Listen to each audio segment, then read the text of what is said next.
राधे राधे। क्या आप भी रोज लड्डू गोपाल की सेवा करते हैं, लेकिन सोचते होंगे कि यह क्रम क्या होना चाहिए। आज मैं आपको अपने कान्हा जी की सुबह की पूरी सेवा दिखाऊंगी और वीडियो अंत तक ज़रूर देखें, क्योंकि आखिर में मैं एक ऐसी छोटी सी बात बताऊंगी जिसे हर भक्त को जानना ज़रूरी होता है। आइए हम सबसे पहले अपने कान्हा जी के दर्शन करते हैं। भगवान को जगाते समय मन शांत रखें और राधे राधे या हरे कृष्ण का नाम लेते हुए ही कान्हा जी को उठाएं। सबसे महत्वपूर्ण चीज़ ये है कि भगवान श्रद्धा और प्रेम देखते हैं। उसी भाव के साथ हमें अपने कान्हा जी को उठाना है। उठाने से ही हम कान्हा जी को पानी पिलाते हैं। हम उन्हें पानी पिलाएंगे। बाल भोग होता है जिसमें मैं दूध का भोग लगाती हूँ, जिसका वीडियो मैं नहीं बना पाई, पर मैं दूध का भोग लगाती हूँ और फिर भगवान जी को नहलाती हूँ। भगवान जी को नहलाने के लिए पहले मैं उनको क्या कपड़े पहनाने हैं, उनकी जो पोशाक है, उनके श्रृंगार का सामान है, मैं उन्हें पहले से ही निकाल के रख लेती हूँ। आज मुझे लाल रंग की पोशाक पहनानी है और उनका श्रृंगार करना है, तो मैंने वो सारी चीज़ें निकाल के पहले से ही रख ली थी। और जिस पात्र में हमें भगवान जी को नहलाना है वो हम पात्र लेके आएंगे। और लड्डू गोपाल जी को नहलाने के लिए अगर गर्मियां हैं तो हमें ठंडे पानी से नहलाना चाहिए, अगर सर्दी है तो हमें उस हिसाब से थोड़ा सा गुनगुना पानी लेके नहलाना चाहिए। हम कान्हा जी को बड़े ही प्रेम से ओम नमो भगवते वासुदेवाय या राधे राधे हरे कृष्ण कहते कहते हम कान्हा जी को बड़े ही प्रेम से नहलाएंगे। और कान्हा जी को नहलाने के बाद जो कान्हा जी का नहलाया हुआ वो जल होता है, उसे हम चरणामृत के रूप में पूरे परिवार को ग्रहण करना चाहिए। ये उनका प्रसाद स्वरूप होता है। और अगर वो पानी बच जाए तो आप कोई पेड़ पौधों में डाल देना चाहिए, वो पानी पैरों में नहीं आना चाहिए। इस चीज़ का आप लोग विशेष तौर से ध्यान रखें। अब मैंने कान्हा जी को नहलाया है, उनको बड़े ही प्यार से अब मैं उनका श्रृंगार करूँगी। अब कई भक्त मेरे से पूछते हैं कि आप कान्हा जी को किस तरह से तैयार करते हो, आपका कान्हा जी का श्रृंगार बहुत सुंदर होता है। तो अगर आपको भी श्रृंगार का वीडियो देखना है तो आप मुझे कमेंट करके ज़रूर बताइए, मैं उस पर एक वीडियो ज़रूर बनाऊंगी। तो चलिए अब हम कान्हा जी को वस्त्र पहनाएंगे।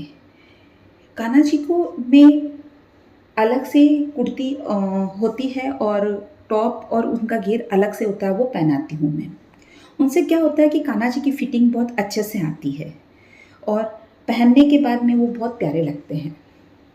वैसे आप कैसे भी किसी भी भाव से आप कान्हा जी को तैयार करेंगे, कान्हा जी बहुत ही सुंदर लगते हैं। कान्हा जी का दर्शन करके मन तृप्त हो जाता है और उनकी सेवा करने से मानो सभी पाप नष्ट हो जाते हैं। अब मैं कान्हा जी का श्रृंगार कर रही हूँ, जो आप देख रहे हैं। मैंने उनको ऊपर से स्कर्ट पहना दिया है। अब मैं उनको पीछे से हम डोरी बांध देंगे और डोरी बांध से जो एक्स्ट्रा डोरी जो होती है उसे मैं ड्रेस के नीचे दबा देती हूँ, ताकि वो ऊपर से दिखे नहीं, जिससे वो कान्हा जी की ड्रेस का लुक सुंदर आता है। तो आप भी ऐसा किया कीजिए कि उनकी जो डोरी होती है उनको ड्रेस के नीचे दबा दिया कीजिए, जैसे मैंने दबाया है अभी।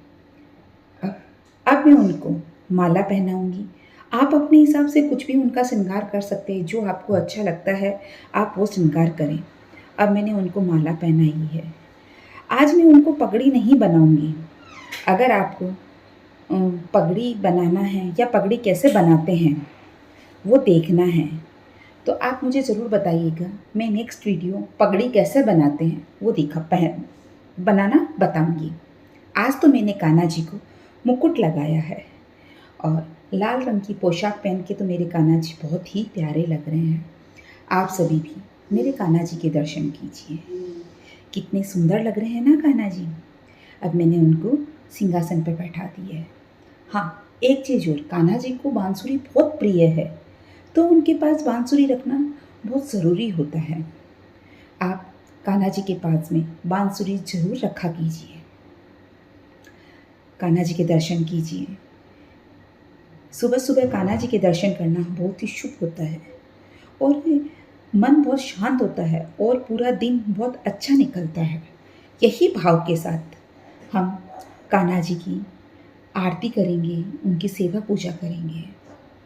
तो मैंने कान्हा जी को आरती की है। आरती करने के बाद अब मैं उनके भोग की तैयारी करूँगी। आप कुछ भी भोग लगा सकते हैं। आपके घर में जो नाश्ता बनता हो वो नाश्ते का भोग लगा सकते हैं, या आप कुछ भी जो आपके पास सूखी चीज़ें होती है आप उसका भी भोग लगा सकते हैं। बस ये चीज़ का आप ज़रूर ध्यान रखें कि उसमें लहसुन प्याज नहीं होना चाहिए। कान्हा जी का भोग, उसमें तुलसी दल होना बहुत अनिवार्य होता है। कान्हा जी के भोग में तुलसी दल जरूर डालें और आप कान्हा जी को ताली बजाकर, ताली नहीं तो घंटी बजाकर उनको भोग स्वीकार करने को ज़रूर कहें।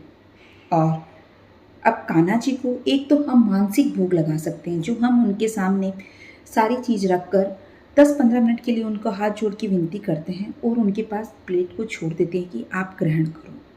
और दूसरा होता है कि हम अपने हाथों से उन्हें खिलाएं। दोनों ही भाव से आप कैसे भी कर सकते हो।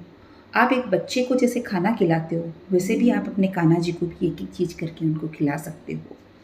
और आप उनके सामने भोग की प्लेट रखकर 10 मिनट तक उनको छोड़ दीजिए।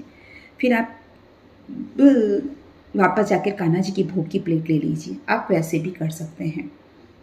और अब ये जो प्रसाद होता है वो ये प्रसाद बन गया। अब इसे आप सब लोग ग्रहण कीजिए, या आपने जो भोजन बनाया है आप उसमें मिला दीजिए, तो सारा ही प्रसाद बन जाता है। बस यही सारी छोटी छोटी चीज़ें होती है जो हम सुबह कान्हा जी की मॉर्निंग में रूटीन सेवा में करते हैं। कान्हा जी को मोर पंख भी बहुत प्रिय है। आप मोर पंख भी ज़रूर लगाया कीजिए। और एक चीज़ बात जो मैंने आपसे बोली थी कि कान्हा जी को माखन मिश्री बहुत प्रिय है। जहाँ तक हो सके आप कान्हा जी को माखन और मिश्री का भोग जरूर लगाया कीजिए। अगर आपको ये मेरा वीडियो अच्छा लगा तो प्लीज़ लाइक, शेयर और सब्सक्राइब ज़रूर कीजिएगा। राधे राधे।